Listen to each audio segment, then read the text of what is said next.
नमस्कार विद्यार्थी मित्रांनो, वायसे एज्युकेशन महाराष्ट्र चॅनलमध्ये आपले स्वागत आहे। आज आपण इयत्ता 9वी विषय विज्ञान व तंत्रज्ञान भाग 1 द्वितीय सत्र प्रश्नपत्रिका पाहणार आहोत। ही प्रश्नपत्रिका एकूण 40 गुणांसाठी आहे। वेळ 2 तास आहे। प्रश्न क्रमांक पहिला त्यातील ए, खालील प्रश्नांची उत्तरे लिहा। 5 गुणांसाठी हा प्रश्न आहे। यामध्ये रिकाम्या जागा दिलेल्या आहेत, त्याचा योग्य पर्याय निवडून योग्य उत्तर लिहायचं आहे।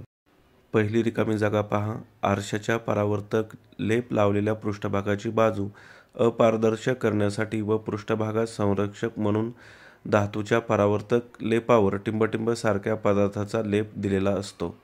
दुसरी, ध्वनी तरंगाची वारंवारता टिंबटिंब ह्या ग्रीक अक्षराने दाखवतात। 3, निसर्गात मुक्त अवस्थेत कार्बन टिंबटिंब या अवस्थेत आढळतो। 4, धुण्याच्या सोड्यामध्ये स्फटिक जलांच्या रेणूंची संख्या टिंबटिंब आहे।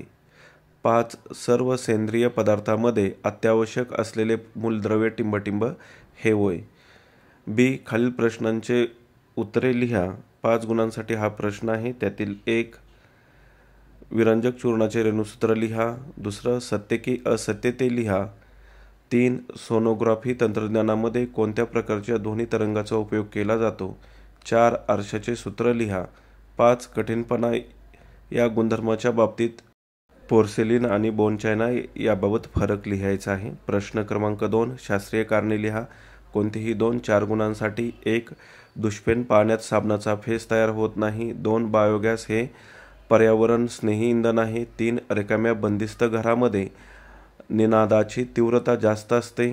बी, खालील प्रश्नाचे उत्तर लिहा। कोणतेही 3 प्रश्नांची उत्तरे लिहायची आहेत। यामध्ये 4 दिलेले आहेत। व्हिडिओ स्टॉप करून व्यवस्थित प्रश्न पहा। प्रश्न क्रमांक 3, खालील प्रश्नांची थोडक्यात उत्तरे लिहा। कोणतेही 5 15 गुणांसाठी हा प्रश्न आहे। त्यातील 1, खालील आकृतीचे निरीक्षण करा व त्याखालील अल्फा, बीटा आणि गॅमा किरणांची गुणवैशिष्ट्ये दर्शवणारी सारणी पूर्ण करायची आहे। खाली सारणी दिलेली आहे। गुणधर्म, प्रभार, विद्युत क्षेत्रातील विचलन, आयनीभवन शक्ती, अल्फा किरणे, बीटा किरणे आणि गॅमा किरणे यामध्ये व्यवस्थित लिहायचं आहे। 2, सहसंयुज संयुगाचे गुणधर्म लिहा। 3, निताला वीज चमकल्याच्या 4 सेकंदानंतर विजेचा आवाज ऐकू आला तर वीज नितापासून किती अंतरावर असेल। 4, खालील आकृती निरीक्षण करा व गोलीय आरशांद्वारे मिळणाऱ्या प्रतिमांच्या किरणाकृती काढण्यासाठीच्या प्रकाश परावर्तनच्या नियमावर आधारित नियम स्पष्ट करा। आकृती दिलेली आहे, त्यावरून नियम 1, 2, 3 स्पष्ट करायचे आहेत। प्रश्न क्रमांक यातील 5वा, अग्निशामक यंत्राची आंतररचना दर्शवणारी आकृती काढून त्यामध्ये वापरलेले पदार्थ व त्यामध्ये होणाऱ्या रासायनिक अभिक्रियेसह त्यांचे कार्य स्पष्ट करा। 6, दुर्गंधीनाशक म्हणजे काय? दुर्गंधीनाशकात कोणत्या पदार्थाचा वापर होतो? डीओचे प्रकार सांगा। 7, मानवी कर्णाच्या प्रमुख 3 भागांची रचना व कार्य स्पष्ट करा। 8, गोलीय आरशांमुळे होणाऱ्या परावर्तनासाठी वापरण्यात येणारे चिन्ह संकेत आकृतीसह स्पष्ट करा।